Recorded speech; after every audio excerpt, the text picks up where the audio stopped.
fellow travelers, welcome on in. This is the RPG Cave level 151. Yes, that's a palindrome, folks, but also a Pokemon reference. Hello, I am one of your hosts, the level 199 Human Dark Lord Ryan Turford, and I am joined, as always, by the level 199 Elf Battle Alchemist, Dr. Garrett Bland. How's it going, Garrett? I'm doing good. I'm back to my glorious ASMR voice that Sean loves so deeply. So what does ASMR even stand for? We say it all the time, but what is... I don't actually know. I don't actually know the answer to this question. It's something. Autonomous Sensory Meridian Response. That's what ASMR means. It's a tingling sensation that usually begins on the scalp and moves down to the back of the neck and upper spine. There you go. That's what ASMR So you're means. Causing a sensation to... I'm causing a sensation in Sean's scalp, apparently. Yeah, moves down the back of the neck and upper spine. There you go, Sean. My God. Of course, Fulia, it's a good thing you're using that voice because Fulia says she should be in bed right now, but hello. So. Well, hello. Man, what time is it over there? It must be like, I don't know, 2 in the morning. 3. Something like that. I'd have to look it up on my world clock. It's 8 here. I don't know. Australia's like the upside down when it comes to time. Like the literal upside down. Is what the toilets go the other way. You know, you know that, right, Ryan? I do know that. I remember that famous Simpsons episode. Fulia chimes in and says it's 1 a.m. because I also looked it up on my clock because I also have Melbourne on my clock. So I always know what time it is at Fulia's place. So, yes, cool. 1 a.m. That's not that late. It's not that late. I'm just letting you know the dog is like sleeping on her bed right next to me, on her back, with her paws up, just ready to snore. Yeah. It's the cutest thing in the world. So, aww.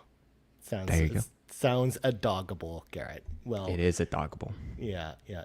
Well, we should probably clear the dungeons. We get to the raid boss as quickly as possible. So if you like the show, of course, you can support us by doing a bunch of things like liking the video or subscribing if you're right here on YouTube.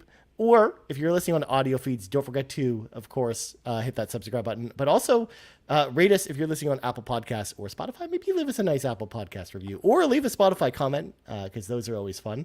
Also, if you want one big podcast feed with the entire Carpool Gaming cinematic universe on it, head on over to our Patreon, patreon.com/carpoolgaming. Just like, thank you, Shy Guy, for coming back to the exclusive tier. Sean Hennigan for coming back to the exclusive tier, and this is the full name here, so I'm going to read it verbatim. Goodness. The guy who keeps subscribing, then unsubscribing, then resubscribing because he's desperately trying to save $$ to no avail, coming in at the exclusive tier as well. That's the full name on Patreon. I'm just reading the name verbatim. So. Oh, good for you, man. Good for you.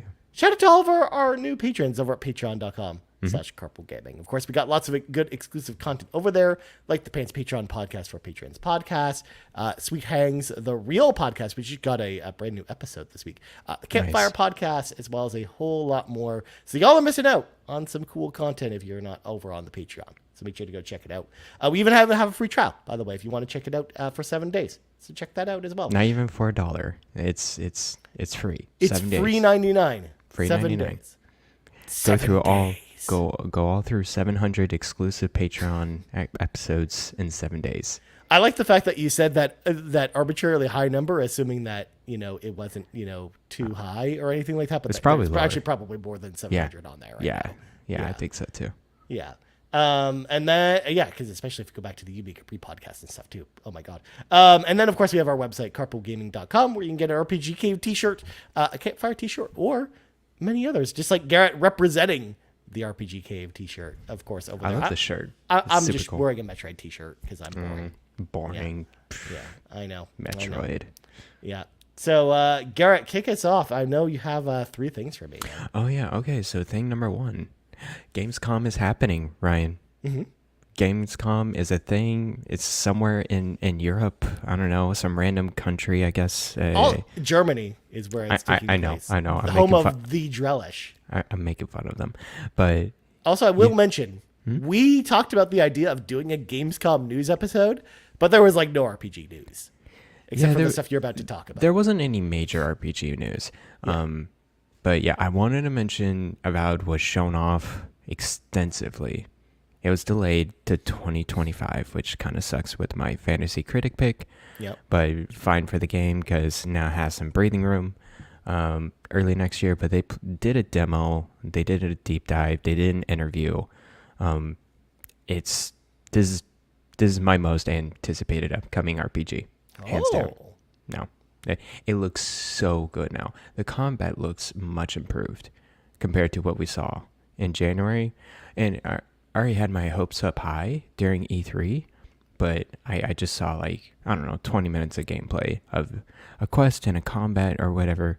Looks much better, much tighter, a lot more magic kind of abilities and skills.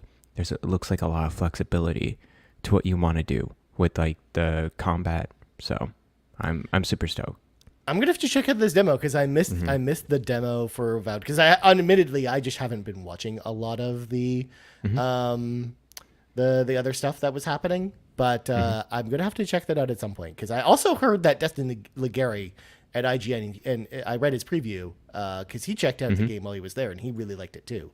So I'm interested to check it out. So yeah, it was on IGN. It was like a 30-minute demo with the two of the devs over there. So yeah, they were just going through one of those side quests or whatever, and just it kind of showing off the flexibility of, like, how to use magic in relation to your kind of sword fighting and combat. So looked like you could do a lot of stuff with your character and building them up. So yeah, super excited to get my hands on it. February.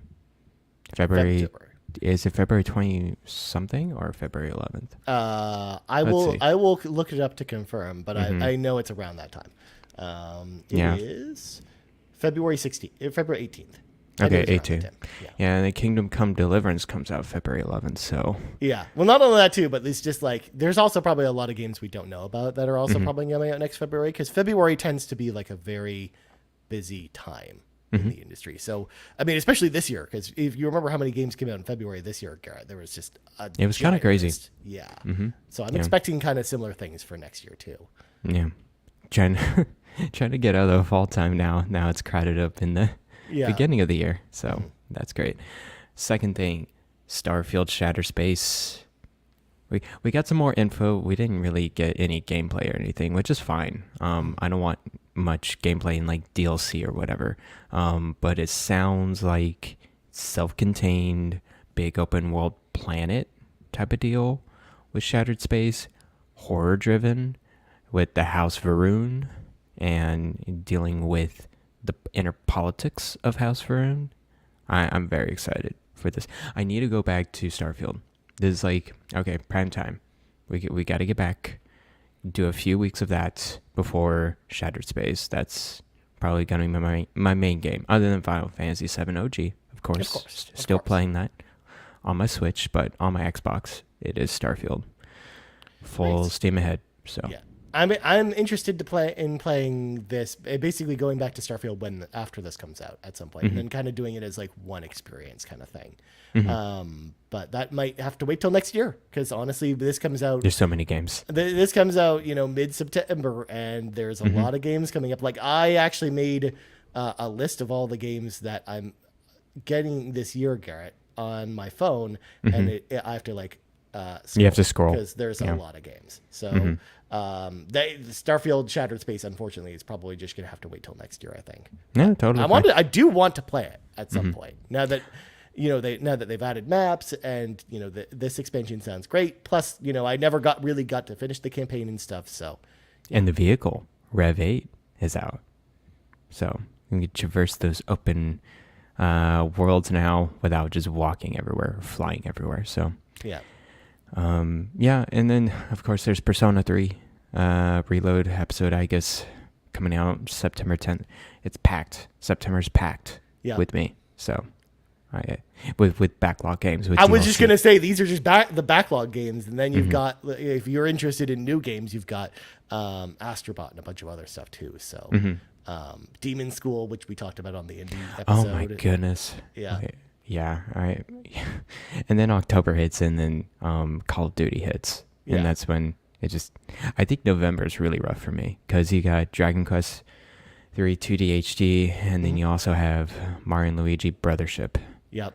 And then Dragon Age technically comes out October 31st, but I mean, that's a November game. So it's just like, yeah, having that in there, big long RPG, as well as a bunch of other stuff too. So, yeah, busy year. Anyways, my third thing is I am leaving to go on vacation on Tuesday to Maui, Hawaii. And That's exciting. Yes, we went to Honolulu last year in January. Now we're going with a couple friends in Maui and the Big Island. So I am very excited to drive around, explore, drink, and coffee. Lots of coffee everywhere. So yeah, Nice. surfing. That sounds like fun. That sounds like a fun little vacation. Mm-hmm. So obviously, Garrett, you'll be in Hawaii next week, so you will not be on the show next week. Yes. So Rybo, I know, get ready to reset the days with Blandito counter. 0. As he always does. Mm-hmm. But you cannot restart how many days I have not played various Day of Life. That's true. That's true, because that will continue. That will what continue happens. forever. Yes. Yeah. You are, in fact, in the various of all. You are in the day lives of all variousness. Yes. Yeah. Of course. Good God. There you go, Rybo. See, Yarden's excited for you. Nice, Garrett. Don't forget your Speedo, is what Yarden says. I got it. I'm gonna dive in with the dolphins and the manta rays, snorkeling. Yeah, It's gonna be fun. that sounds like It sounds like you're gonna have a great time, dude. So I hope you enjoy it. And Hawaii for you too. You're on the benefit of being on the West Coast, so it's not nearly as far of a trip for you. Oh as yeah, it is for one us. flight away. It's right That's there. nice. Yeah. So. Whereas here, if I was to fly to Hawaii, it would take like an entire day just to get there, basically. Yeah, you'll at least need one connection to go over there. Yeah. Well, you would have to probably fly just to LAX just to get there. So, yeah. But yeah, nice. So have fun with that, and we'll talk to you in a few weeks, Garrett. Yes, 2 weeks. Yes, 2 weeks. Oh my God, I'm out of control here. Control.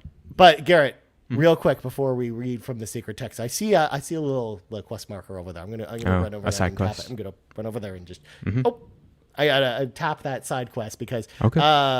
World of Warcraft: The War Within came out on Thursday this week, so it's been out for a couple days now from the time we're recording this, and I've been playing it. That's kind of been my big game this week. Cool. I expect as well that we'll probably have an episode all about World of Warcraft coming up. But so far so good with The War Within. I was actually really looking forward to this expansion. First of all, I've been getting more and more back into WoW all month because I was leveling up a lot of the characters, like a lot of my alts that I didn't level up before. Just getting renewed, reinvigorated with the game itself.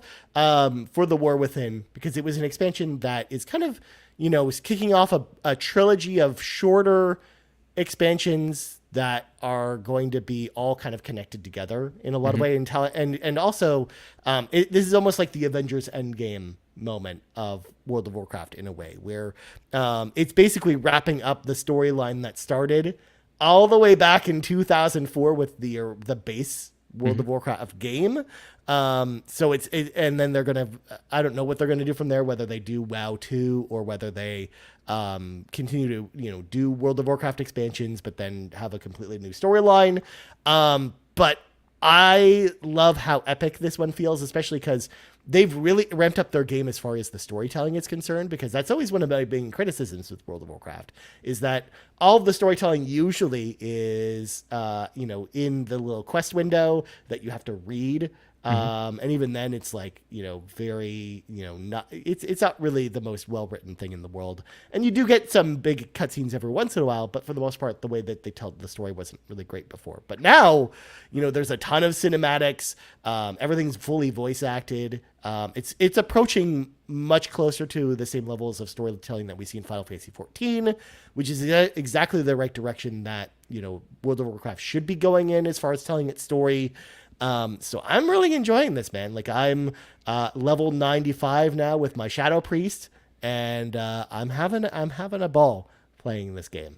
Nice, this dude. expansion. The new location is really cool. I love as well that they kind of start you off with dragon riding, so you can kind of fly around the zone to start with, because a lot of times they usually have you earn flying later.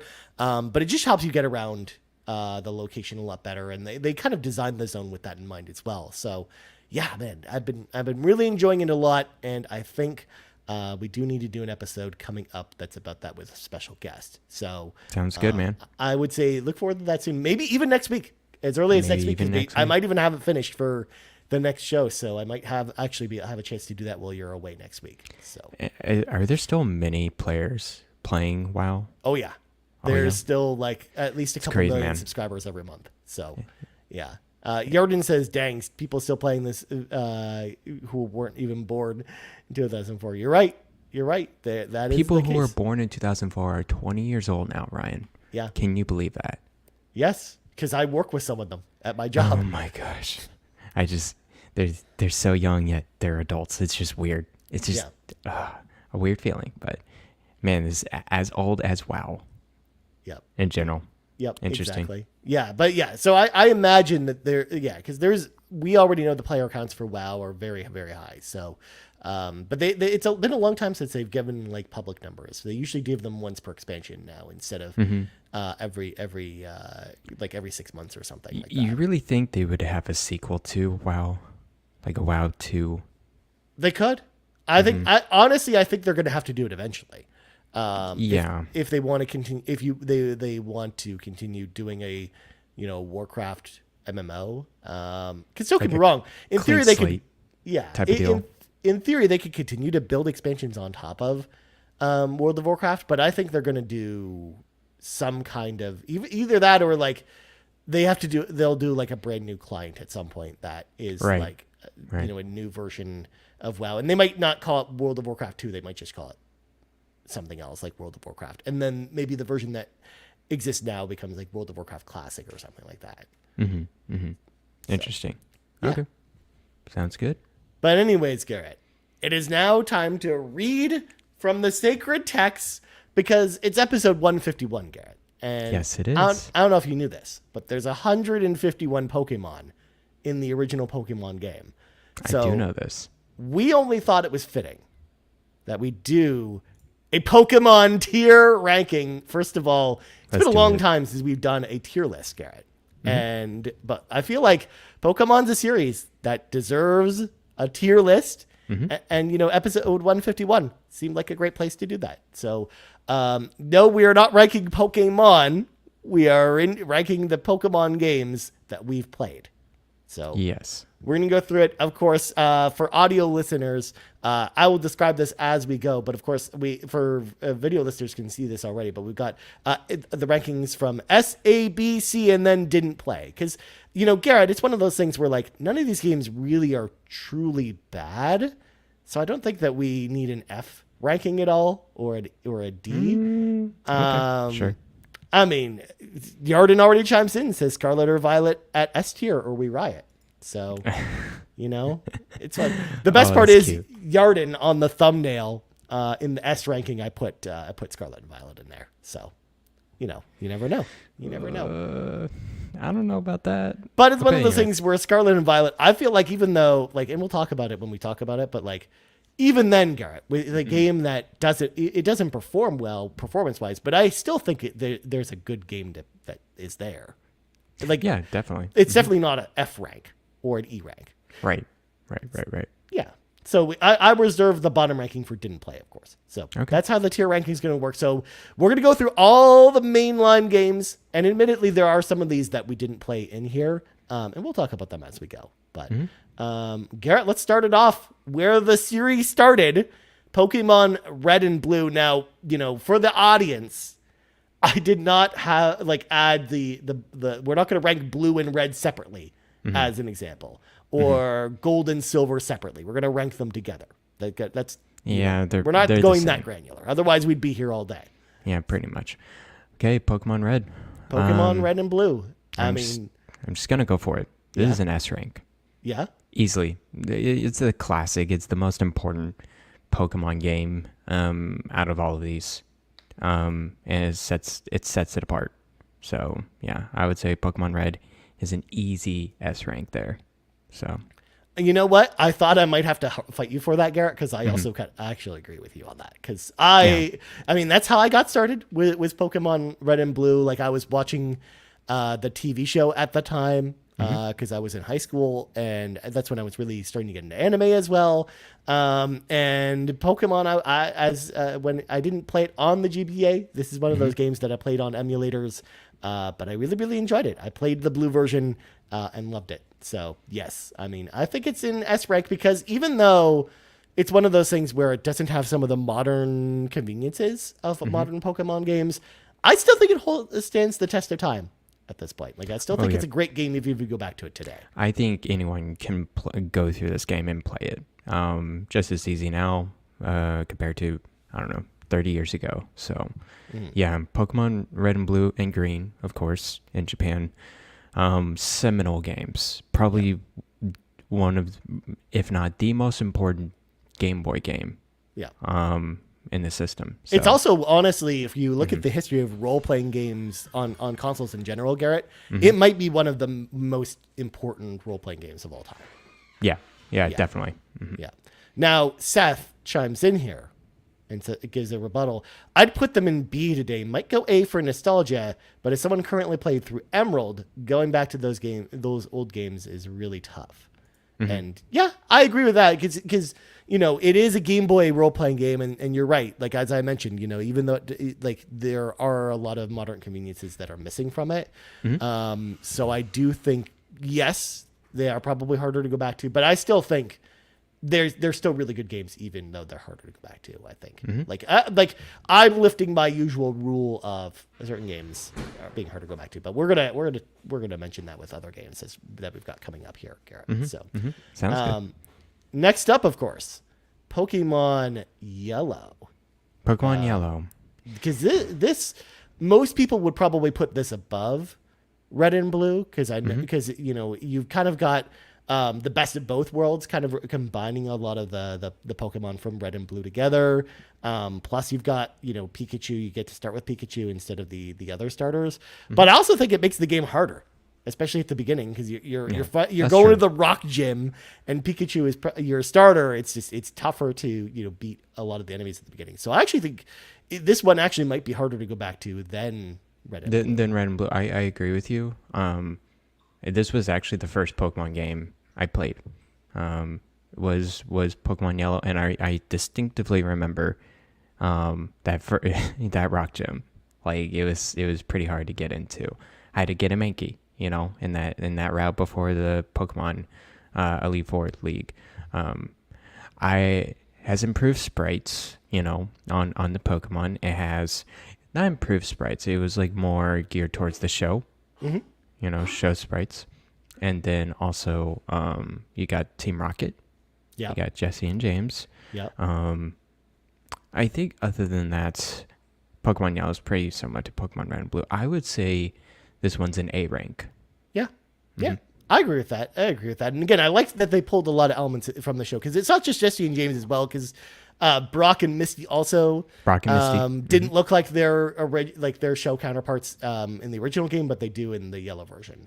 So yeah, I agree with that. I think Yellow. I slightly enjoyed the Red and Blue Pokemon sprites a little bit more than the Yellow, because Yellow was like, oh, let's give more towards the show, whereas Red and Blue was like very cartoonish.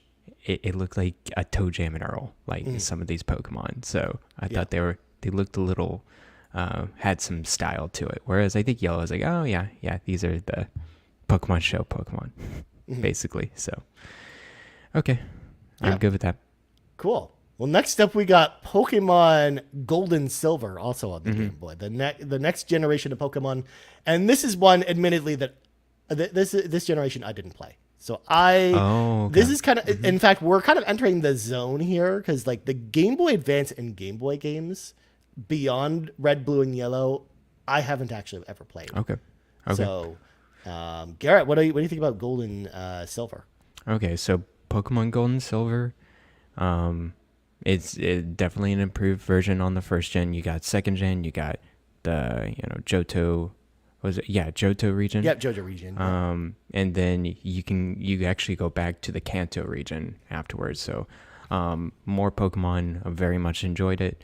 I think I don't want to put this at S rank, because there's just a game later on that will be an S rank that's similar to it. It's also one of those things too where like we're not going to overload the S rank as well.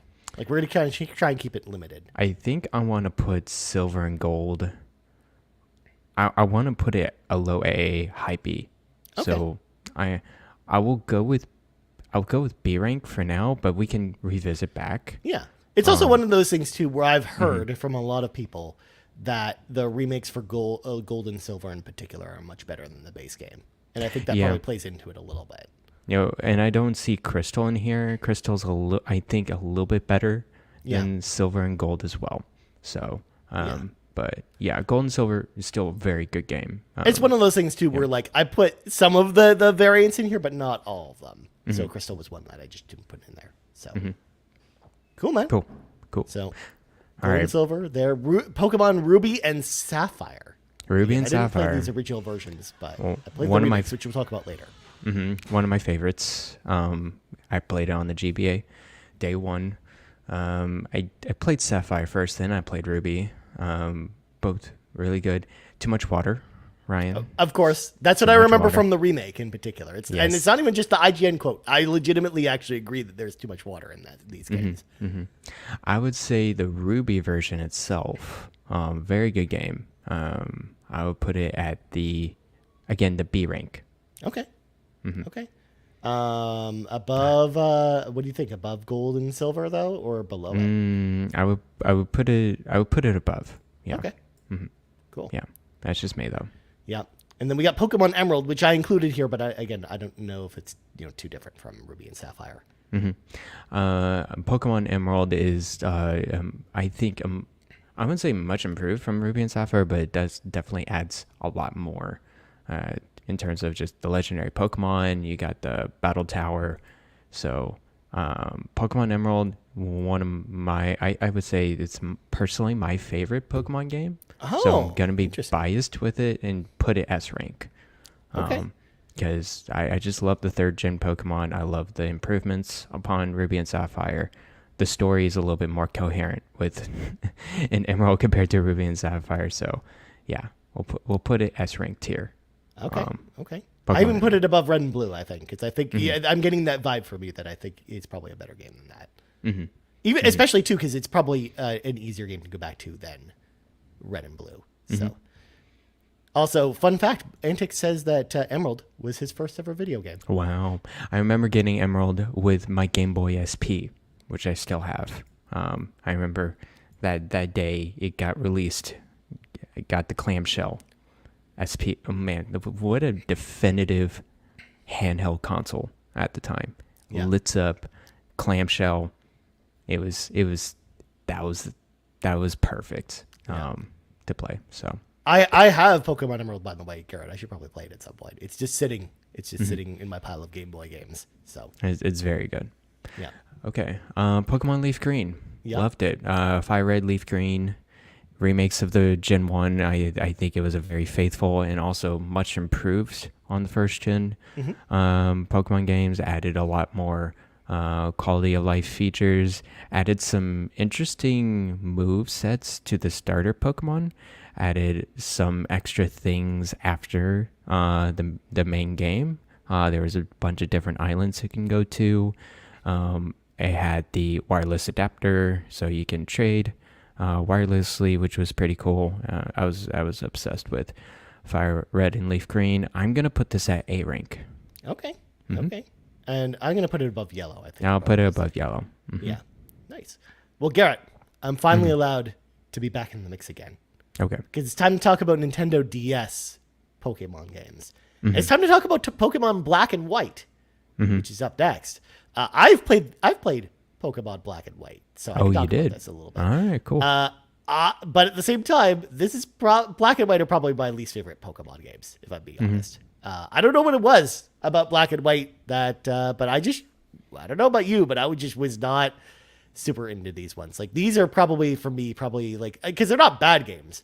I just personally, for whatever reason, just wasn't interested in the Pokemon that they had on display or the region itself. There was just something about it that I just wasn't really super into. So for me, this is probably a B rank because I have to take my own personal feelings out of it. But I also think like in the pantheon of Pokemon games too, like most people don't look back at Black and White either as like their fondness. But maybe I'm wrong about this, Garrett. What do you think? Black and White was like a tale of two Pokemon games. It was really good in terms of its story. The story was actually moving with the kind of your arch rival nemesis in there, and then but also I particularly didn't care for Black and White solely because of the regions. I didn't like it as much as the previous ones. Yeah. Man, it's been a while though since I played Black and White. I'll go ahead and put in the B rank as well. Just to let you know, you're dragging Black 2 and White 2. Let's go the third game to the right. That's Black and White. Yeah. Okay. Sorry. Yeah, it's a little bit harder to read the there, so I'll switch that with gold. I noticed you skipped the Pokemon Gen, which I'm sorry I didn't catch this. I did? You missed Pokemon Pearl, Diamond, and Platinum. Oh crap! I did miss that. Yeah. You're right. Yeah. Sorry about that. But I'll put them also into the, I'll put them in the high B rank if it was in this tier list. Okay. Yeah. So I can always add that later when we share, because I'm going to share this list in the community as well, the link in the community, so people can make their own Pokemon tier list and share For sure. with us. So yes, cool. So Diamond and Pearl in B tier, so is Black and White. So then Heart Gold and Soul Silver come around, Garrett, on the DS. Oh boy, this was a very good remake of the second generation of Pokemon games. Probably the best remakes out of all of them. It included that little Pokewalker thing on you see in the box art down right corner, where you can bring your Pokemon with you in your pocket and you can have adventures with it. I thought that was pretty cool. And then just of course the improved sprites, the improved design level gameplay, introducing newer Pokemon at the end, and then Pokemon can follow you all around right behind you, was pretty cool as well. This is S rank easily. Yeah, Seth also agrees with you too. Seth also said S rank. So where on S rank would we put this, Garrett? I'll put it above red. Yeah. Below Emerald. Yeah. Okay. That's a good way of doing it. Yeah, I were like, that's one where like I kind of really want to play that at some point, because I've heard nothing but good things about Heart Gold and Soul Silver. So if you're throwing in an S rank, like that's one of the classic Pokemons I really want to play at some point. It's really good. Yeah. Well, then next up, Garrett, for the first time, just a sequel with an actual number on it, Black 2 and White 2. And this one, honestly, like, I think I liked it a little bit more than Black and White, but I still kind of felt the same way about it as Black and White, where I thought it was fine and fun, but I think this is like easy B rank fodder, I think. This is the first Pokemon generation I did not play. Okay. Because I thought, this is going to be similar to Black and White. I don't need to play this, so I did not play it. Yeah, because I think Black and White, Black and White 2 had like, improvements over the original Black and White, but it's still like the story was pretty good too, like we talked about with the original Black and White, but I do think a lot of the other elements are lacking, so it's definitely B tier. But next up, it's time to talk about 3DS Pokemon games. We got Pokemon X and Y, and this is one that I actually really liked a lot. Me too. It's been a while since I've played it. But I remember, like, after getting my 3DS at launch, Garrett, and I was waiting for games to play, when Pokemon X and Y came around, like, I played the heck out of X and Y, and this is one I really, really enjoyed a lot. Like, this it's honestly one of my favorite Pokemon games I've played. And I was about to say it, but Seth actually said in chat first, but I think for me, this is an easy A rank. An A rank, yeah. No, I agree. X and Y was, I think, a refreshing Pokemon game. Very different approach to the regular style game, where I think you have like, you have Lumia City in the center, and then there's all different regions spread out, kind of mimicked a lot of French kind of culture and architecture, which was really cool. I like the mind-bending of the 3D effects of X and Y. They actually took advantage of the 3D, unlike a lot of other games on the 3DS. And then also Mega Evolutions, man. That was a big one in Pokemon X and Y, is getting those stones and improving even the original Pokemon in there. So yeah, because I remember how excited I was to see some of the Mega Evolutions as well, because like they hadn't been spoiled for me ahead of time, so I wanted to learn more about them.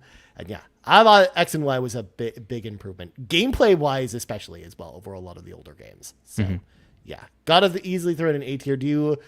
Would you be opposed to me putting it above Leaf Green, or what do you think? I'll go behind Leaf Green. Okay. Okay. To me personally, Leaf Green was like, whoa, refreshing to see a remake of first gen. So yeah. Well, next up, Garrett, Pokemon Sun and Moon. Speaking of Hawaii, speaking of your Hawaii trip, you get to take a trip to Hawaii in Sun and Moon. This one I also really enjoyed, but I didn't, for whatever reason, love the setting. Sun and Moon, if that makes sense. Like I don't know what it was about it. Like I just didn't really vibe with it. I also felt like the tutorial at the beginning of Sun and Moon was just miserable. It just took forever to actually get going. Like it's such a slow game to get going. But once it got going, I think it's also a very good game. But I think it's like high B, low A for me for that reason. Especially because like I really think that slow start really hurts it. Yeah, no, I agree. That seems like it's kind of middle point there. I enjoyed Sun and Moon. They had, oh my gosh, what did they have? They had some other extra special thing I just forgot. But I think it's like a powerful move or something like that. And then they also, the hula thing was cool. This was the first time where it wasn't gems. It was something different. Yeah, they had like these arenas or something like that. Challenges. Yeah. I do like the villains in this one, particularly Sun and Moon, and I think it's better in Ultra Sun and Ultra Moon, I heard. We'll talk about that when we get to that. But yeah. So in terms of its story, in terms of its connection to outer space, I thought it was pretty cool. Oh, Seth reminds me. I forgot about this. The fact that you could ride Pokemon, this was actually big to get around. Oh, you can ride Pokemon in this one? Yeah. Okay. I don't remember it too much. But yeah, I will put it low A, high B. I'm fine with either. So yeah, I'm already planning, by the way, on putting it above Ultra Sun and Moon. So I think low end of A is probably where I think we put this one, because it'll make sense when we get to Ultra Sun and Ultra Moon, I think. But next up, Pokemon Omega Sapphire and Alpha. Alpha Sapphire and Omega Ruby. Yes. My dyslexia got in the way there. These were cool remakes, but I also kind of agree with that point that everyone always makes fun of that IGN review of this for. Too much water. There's just way too much water in this game. Like just traversing in this game is miserable. You're killing me here. You can't. I love third gen. I think I'm just a sucker for third gen Pokemon and games. Everything else besides the traversal I also liked about this game, which is why like I'm not suggesting we put this in C or even B. I think this is probably an A tier. I just feel like I had to just get that out there and say it, because I played over 100 hours of this game. Jesus Christ. I love traversing in this game.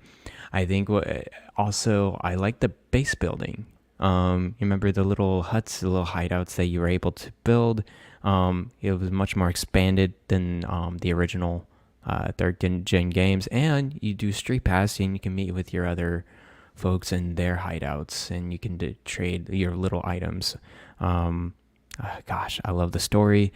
I love traversal. At the end, you get Latios and Latias. Oh, for sure. Fly around. I thought that was pretty neat.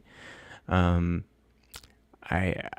easy A rank for me. Easy. Okay. Yeah. Okay. Yeah, because I was also thinking A rank as well. Like I think this is probably above Sun and Yellow, I would probably say. What do you think?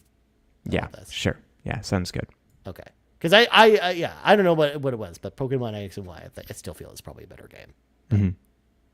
And then last step for the 3DS era, Ultra Sun and Ultra Moon, which I think, we alluded to earlier. I think it's fine. Like I don't think it's a C rank. Like I don't think it's bad, but I think it's fine and just very forgettable and just not as good as Sun. So okay, I would put this kind of in the middle of the B ranks, probably around where probably behind Black and White even.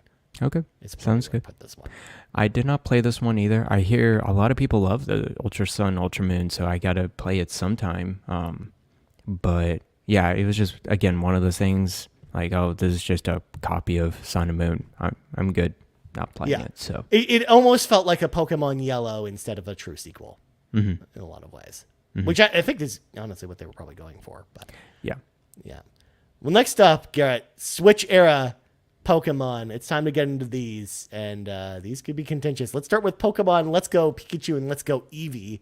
Another remake of Gen 1, the second remake of Gen 1.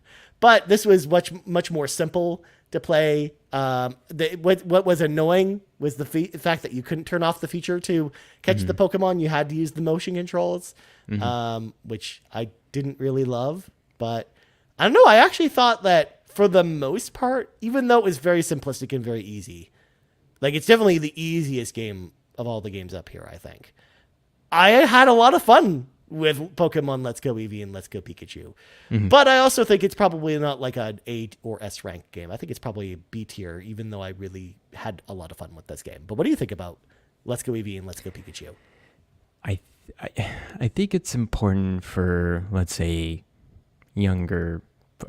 kids in general. I think it's, if I'm giving a 5-year-old a Pokemon game now, it would be Let's Go Eevee and Let's Go Pikachu easily, just to get used to catching Pokemon, battling or whatever.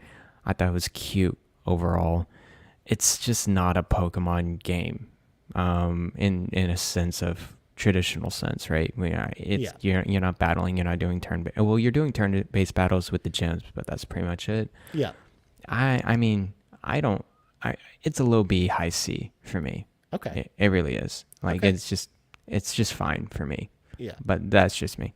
I also 100% agree with what Seth says here. I think it's a few tweaks away from being the definitive version of Gen 1. And I actually agree with that point. Like, I think if they would, like, if it wasn't very much like a tuned as like the starter Pokemon game, like the game for kids, then I really feel like it probably would have been. If they turned on the option of being a just, no catch, like not those Let's Go mechanics, I probably enjoy it a lot more in going through it. I still prefer Fire Red and Leaf Green over it just because of the extra stuff you get. But yeah, no, I agree. If they just didn't have those Let's Go mechanics, I would be much more into it.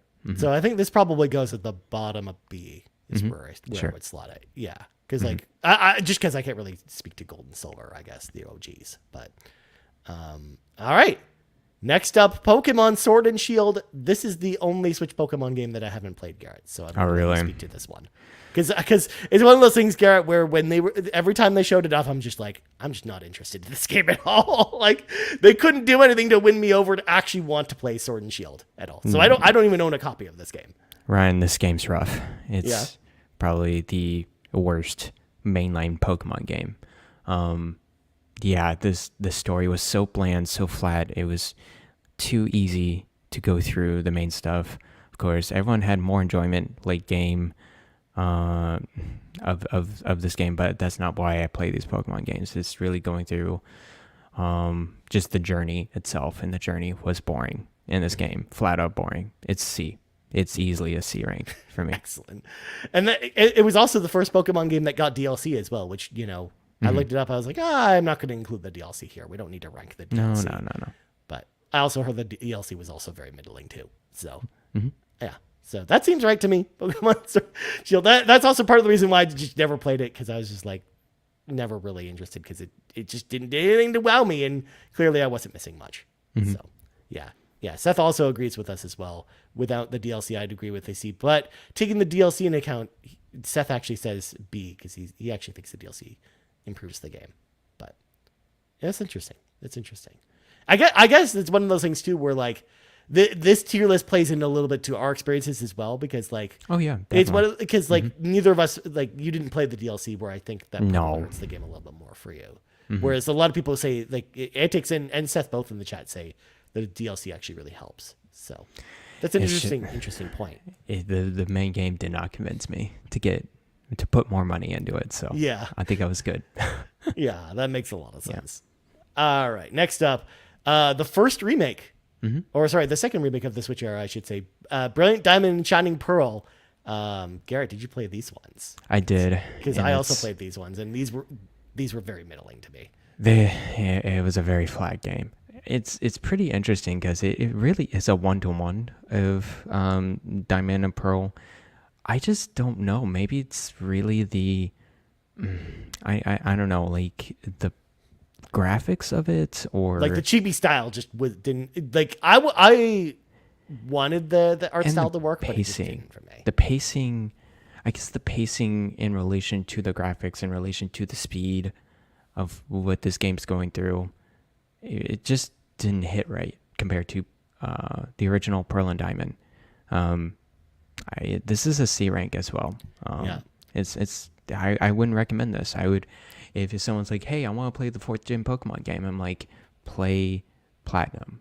Yeah, that's the definitive version I would play. So yeah, and I was gonna say, Garrett, I think this is probably my least favorite Pokemon game of all the games up here. So I agree with you. So do we put it below Sword and Shield, or above I would put it below Sword and Shield? Yeah. Okay.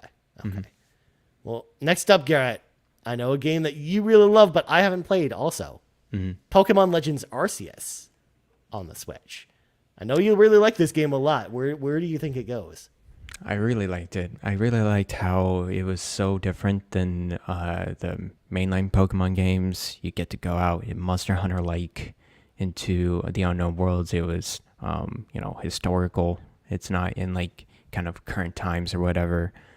I love the style of this game a lot. It's not a traditional Pokemon game, but I think this could go B rank. This was a good game. I highly recommend it. Okay. I'll put it above Black 2. Okay. Below Ruby. I like that. Although the chat, Garrett, I don't know if you're looking at the chat, but the chat, of course, Seth's saying the music is excellent. Antic says S rank 100%. The best game on Switch is what Antic says. I agree. And then Seth also chimes in saying Pokemon Legends Arceus is S tier. Might be my favorite Pokemon game. Legends are. It's hard to. The thing is, I really like Legends Arceus, but I'm a bias with turn-based RPGs. Yeah. So I just Legends Arceus is a turn-based RPG, but not like Pokemon is in general. It's not the traditional style Pokemon game, and that's one of the reasons why I didn't play it. Was it felt too much like Monster Hunter to me, in a way that I just was not interested in. And you have to understand, my experience with Pokemon games on Switch is very different than my experience of Pokemon games in Game Boy and Game Boy Advance. So it's I think it's really the sign of the time too for me. I'm just biased. So yeah. Nice. But I loved Legends Arceus for sure. Nice. It's also like, now that I'm seeing this from chat, I'm actually super interested to see what people do with this tier list when we share it, because they're gonna mess with it. But I would love to see like what people change with some of this stuff. So, next up, Pokemon Scarlet and Violet, Garrett. Clearly everyone's favorite Pokemon game. I might as well just put this in S right now. I mean, why not? Goodness, why not? Please don't. Yeah, I was really excited about this. I remember we did an episode about Pokemon when Pokemon Scarlet and Violet was coming out, like the week before it came out. We both were very excited about it and this was honestly the most excited for Pokemon that I've personally been in a very long time. But it really, really, failed to meet those expectations. But I actually kind of agree with Seth here in the chat, because Seth chimes in and says Scarlet and Violet falls in B for me because of how much of a mess it is, but it could have been S in another reality. And I actually agree with that, because I think the gameplay itself for Scarlet and Violet is very good. And if you can get over the technical hurdles, you'll really enjoy this game a lot. And I was actually enjoying my time with Scarlet and Violet. It just was one of those things where I fell through the world enough times where I ended up putting it down. So I actually agree that I think it escapes, for me personally, I think it escapes the obvious for most people C tier Pokemon status. And I think it goes probably at the bottom of B tier for me. What do you think? B tier is fine. Man, yeah, this game is it's really interesting. Yeah, as you mentioned, the technical mishaps of this game is rough. It's just not it's not a fun game to play in a sense of moving around, traversing, in a sense of it just looks like it just very much looks pixelated. I do enjoy the open world of this game, how much freedom you have. It was it's the first Pokemon game that kind of have this, which was cool. I enjoyed the flow of the main story a little bit stronger than Sword and Shield, but really at the end, Scarlet and Violet, I think it's one of my favorite endings to a Pokemon game in general. I really enjoyed the ending story of Scarlet and Violet. But yeah, I would go with lower B as well. Yeah. Like I would think that this is probably, I would put it above Let's Go Pokemon, Eevee and Pikachu, but then probably not above anything else, simply because of the technical problems and nothing else. Because Adam David makes a great point in the chat, where Adam David says Scarlet and Violet deserves a C because they never fixed the game, even though they promised they'd do so. Which is why, like, I think it, even though there are a lot of great elements to it, I actually feel like we have to at least punish them a little for that, you know?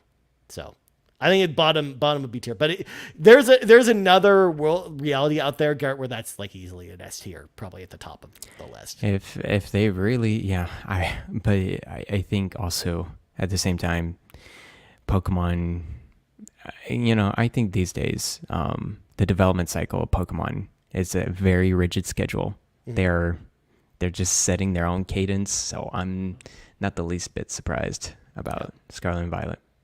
Yeah. And they got that DLC too. No, I don't think I know anyone in the world that played that DLC for Scarlet and Violet. So I don't know if it actually if it saved it in the same way that the Sword and Shield DLC apparently made that game better. But, all right, Garrett. So that's all the mainline Pokemon games. But I've got some other Pokemon spin-offs I wanted to bring into the mix here. Starting with Pokemon Snap, a game that I was not at all interested when I heard the plot, like what you did in Pokemon Snap, and famously, I didn't have an N64 growing up. I had the PlayStation 1, but I would always go over to my friends' places and play N64 games. But none of my friends ever had Pokemon Snap, so this wasn't really a game I played until the first time I was over at a friend's place in 2006, and she had an N64. And one of the games that she was excited is like, we should play Pokemon Snap together. And I was like, are you sure? I've only, that game just doesn't sound like a lot of fun. She's like, no, it's fun. I promise you, it's fun. Let's play it. And I really, really enjoyed playing Pokemon Snap on N64. I think it's a really solid game. I think it's a really, really good, just almost like on-rail shooter in a lot of ways, where you're taking pictures of Pokemon and you got to take them in the right poses. And even though there's only a few levels, you're really just going through and there's like kind of like a lot of replay value for, getting, better and better photos of the Pokemon. So I like this game a lot. Like, this is definitely an A rank for me. I think it holds up really well. What do you think? I also, I don't think I had this game, but I did play it with friends, and it was super fun to play it. I think more with friends than by yourself, because you would catch a lot of the different things that are happening. And yeah, as you said, on-rail shooter, we just catching all the Pokemon in their cute little poses. I enjoyed my experience of Pokemon Snap. I'm fine with an A rank for this one. This is, I think it doesn't take too much of your time too. It's just like, you go through some levels and you, take some pictures and then you just have fun I think you would have fun with friends more than by yourself. So yeah, sure. Yeah. I think this goes above Pokemon Yellow is where I would slot this. Wow. Okay. But behind Omega Ruby and Alpha Sapphire. See, I got the names right this time. So cool. And then new Pokemon Snap for the Switch. Garrett, I own a physical copy of this. I bought it when it came out, and I've never played it. Did you ever play new Pokemon Snap? I rented this game and played it for a couple hours, not feeling it. But I don't want to rank it because I didn't give it. I don't own it. I didn't play all the way through it, so I want to disqualify this. Let's put it in the didn't play then section. I think that's where we'll put it, because you're right. You didn't have played enough to form an opinion on it. So, and I just didn't. I just haven't played it. It's on my shelf. But a lot of people in chat, Seth and Antics, Seth chimes in, new Pokemon Snap rules. Feel like people never talk about it anymore. And Antics says, new Snap, perfect sequel to the original. So I should play it at some point. I hear people like it. I know Rebecca likes it. I know Donnie didn't care for it. So I think it just depends. I honestly think it just depends on your mood with this game. But I just wasn't feeling it after a couple hours. So I just stopped playing it and just returned it to the library. So okay. Now, Garrett, are you ready for my hot take of the episode? Oh, no. Pokemon Conquest S tier. Let's freaking go. I love Pokemon Conquest. It's honestly probably my favorite Pokemon game, even though it's a side spin-off game, because I never thought the fact that Nobunaga's ambition and Pokemon would cross over so well, but it did. It did. So obviously it's a turn-based tactical role-playing game. It's grid-based, so it's very similar to something like Fire Emblem. But with Pokemon and Samurais just crossing over, and it's like the coolest but also weirdest mishmash of stuff. You've got historical figures battling along with like Charizard and Squirtle, and oh my god, it's such a good game. It's such a fun game. It also holds up really well too. Like, this is one that, you know, I've gone back to a couple times over the years, and every time I go back to it, I have a fantastic time with this game.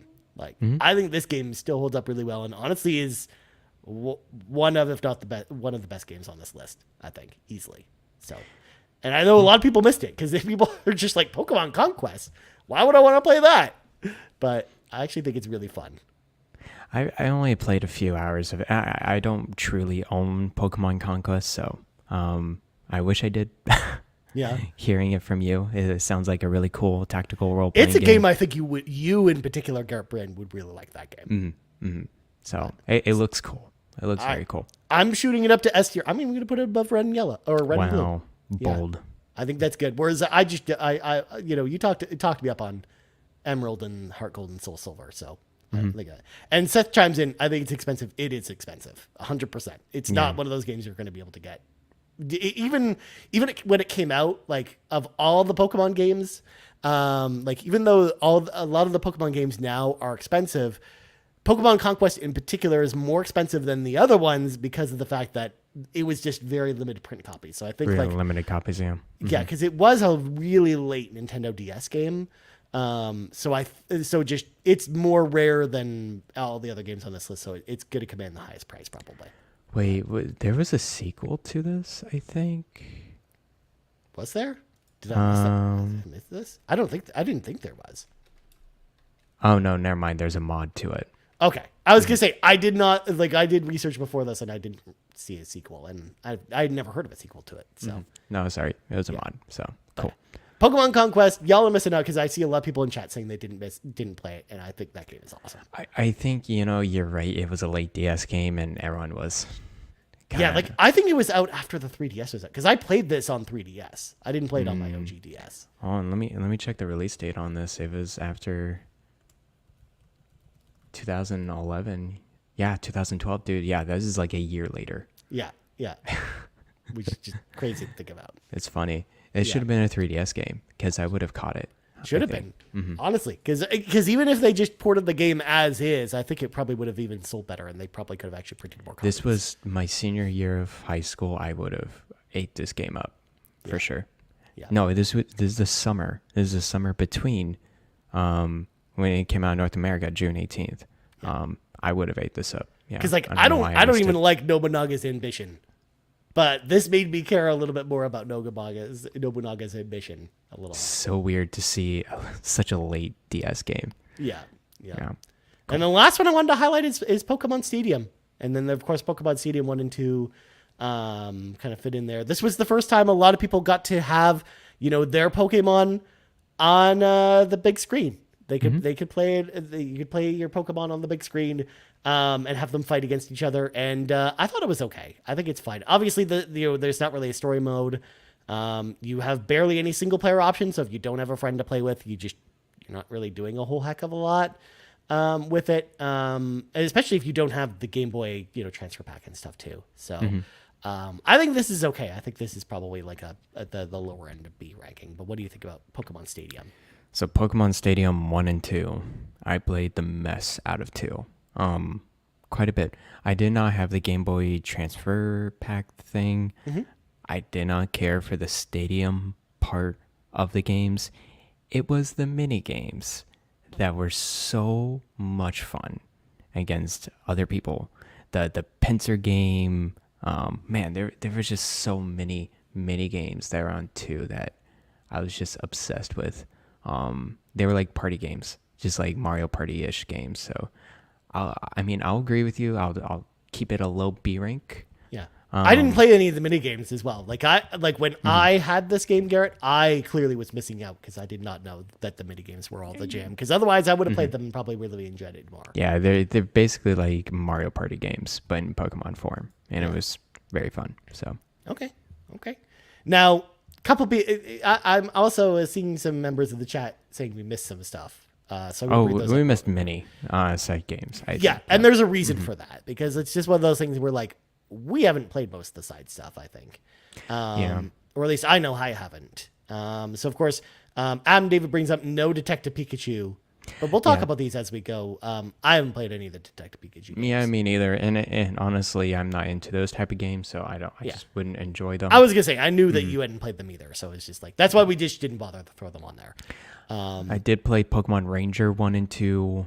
I thought that was a cool thing, but really messed up my DS. The Ranger is the one where you use the stylus thing to circle around the Pokemon on the touchscreen, and it was very hard at the end. It really messed up my DS screen, but yeah, so those were fun. There's the mystery dungeon games, of course. Those Antic are big. Says no mystery dungeon game. First of all, if we would have put all the mystery dungeon games on here and then threw them all and didn't play, we would have been here all day because there's a lot of them. Well, I played Mystery Dungeon, a good chunk of it, like the first one, but that's it. I'm not really into the Mystery Dungeon games either. Yeah. Of course, there's pinball. There's the Pokemon trading card game. Yeah. There's those two. Of course, Seth points out, can't help but notice the glaring omission of Hey You Pikachu. Yeah, none of us played that. Pokemon Channel.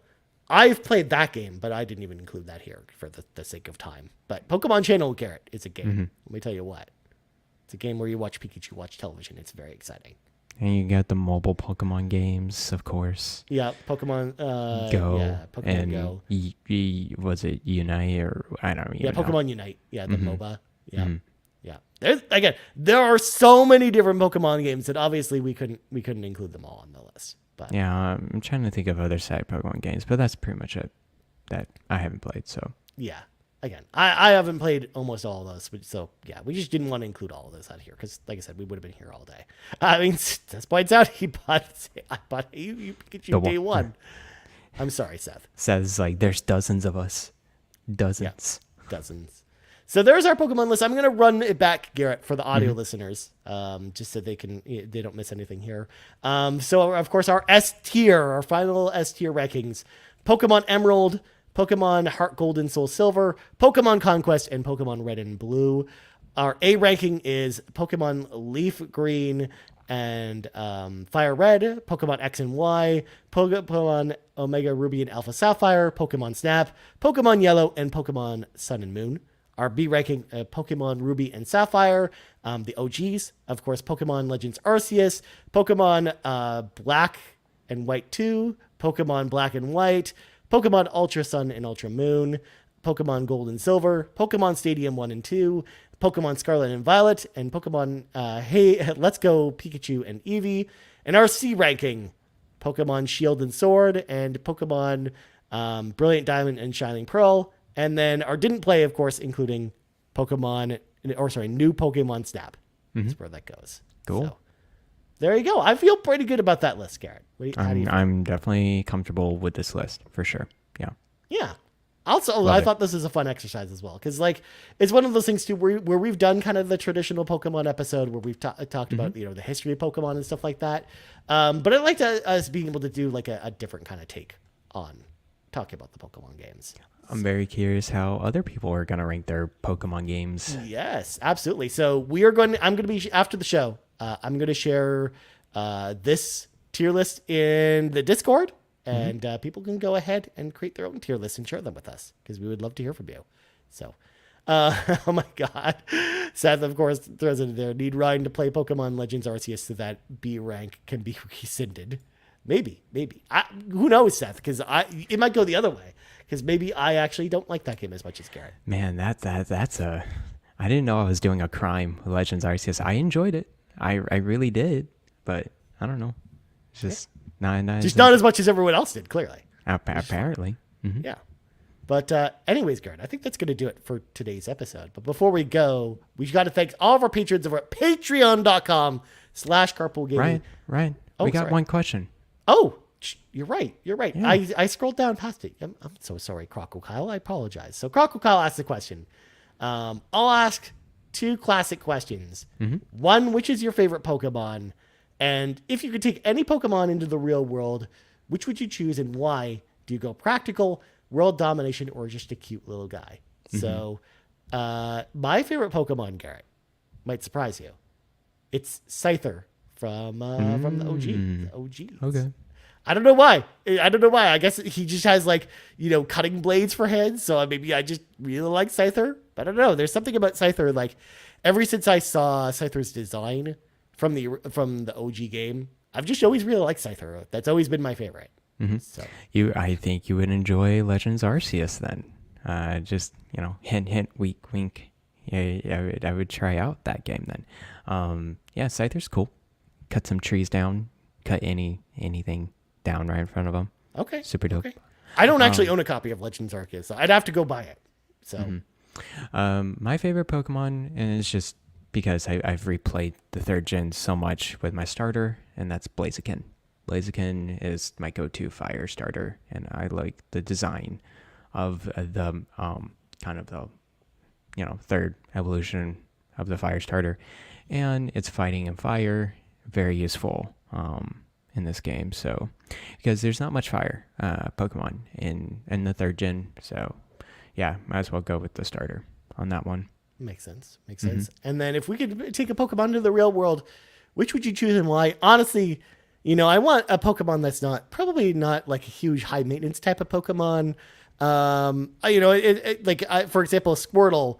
I think it would be cool to have a Squirtle, but like keeping that thing, in water in your apartment probably seems pretty annoying to do. Mm-hmm. Not only that, but I kind of like the idea of having an Eevee, Garrett. I think I would want to have an Eevee as a real life Pokemon, especially one because you could evolve it into a bunch of different combinations if you do decide to evolve it at some point. But I think just Eevee is just a cute little guy that I want to just keep in my house. So that's what I would go with. That's what I would go with is Eevee. But what do you think about this guy? I would probably go with a cute little guy would be Eevee. They're easier maintenance like a dog or a cat or whatever. My cheap answer is that if the Pokemon is very well behaved and smart, I would do a Ditto. Okay. Because a Ditto can just transform into anything and help around the place or do whatever. But it's also creepy because the Ditto can form into anything. So you just never know. It could just be your coffee cup, Garrett. Just like the mimics from Prey. And drink the coffee from the coffee cup. It'll be Ditto. Jesus, Garrett. Ready to go dark with that one. Because world domination, there's probably not a Pokemon as powerful enough for world domination. So Groudon. Maybe. But I would Mega prefer to have Groudon. a little cute little guy. Rayquaza. Rayquaza, as my friends like to call it. Rayquaza. Good God. Rayquaza. I love it.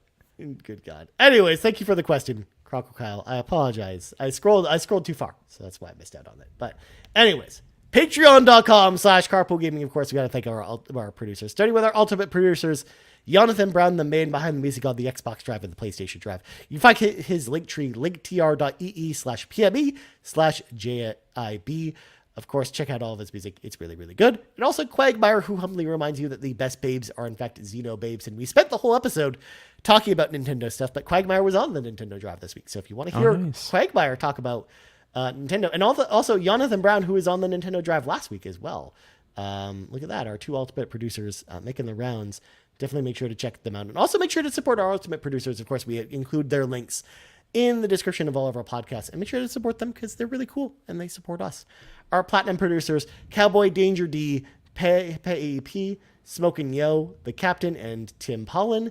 And our gold members, Adam K, Anna, Awesome Dave 1337, BobLoblaw, Brad Moore, Brian Reese, Cecily Carrozza, Dan and Luma, Dannohh, Drellesh, Emily O'Kelly, Hoppel, Jan32, Kia Savoy, Liger Woods 330, OldMrFrump, Patrice Mallette, Shane Erickson, Tech Mike, the Jiggy Collector, and Tim Aulph. I did the ASMR version just for Garrett, of course. Tim Aulph. Yeah, there we go. Yeah. So, of course, yeah. So huge thank you once again to all of our patrons over at patreon.com/carpoolgaming. And of course, if you want to head on over there, hop in the car with us, choose the tier that's right for you. Well, without further ado, Garrett, plugs go. You can follow me on Twitter at Blind Explosion. And you can just find me on the Discord. I'm reading every single one of your messages in the RPG cave. I love people's journey in RPGs and their just, the review and overall it convinces me to look into other RPGs. But my backlog is an eternal abyss. So probably get to it never, but I live vicariously through you guys. I was going to say, you're too busy gearing up for Quidditch World Cup coming out on September 3rd, Garrett. Dude, I've been playing Hogwarts Legacy. The most annoying thing happened where basically in the intro of the game, it advertises the Quidditch game. Of course. And it makes you press a button to skip that ad. It's terrible. I'm just like, why did you do this? It makes me not want to finish this game, even though it's a great game. Hogwarts Legacy is a fantastic open world game. But you just like, here's the Quidditch game. I'm like, stop. No one's going to play it. No one's going to buy it. It was a bad idea taking it out of Hogwarts Legacy. You're just trying to milk us all. No one's going to play it. All right? Okay? But people bought that Quidditch game on the PS2. It was PS2. The thing is, you got Hogwarts Legacy, and then they come back a year later. It's like, here's the Quidditch game. It's like, but we've already played the Harry Potter game. We're good. We don't need a separate Quidditch game. So, I think everyone's good. Yeah, everyone's fine. So, well, let's see how that goes. Everyone being fine. As for me, you can find me on Twitter at Ryan Turford. And you also find us on Twitter at Carpool Gaming. Right here, youtube.com/Carpool Gaming, twitch.tv/Carpool Gaming Live, and of course, podcast services around the globe. So, for Garrett Bland, I'm Ryan Turford. This has been episode 151 of the RPG Cave. Yes, that's palindrome, folks. And we're out. Bye-bye.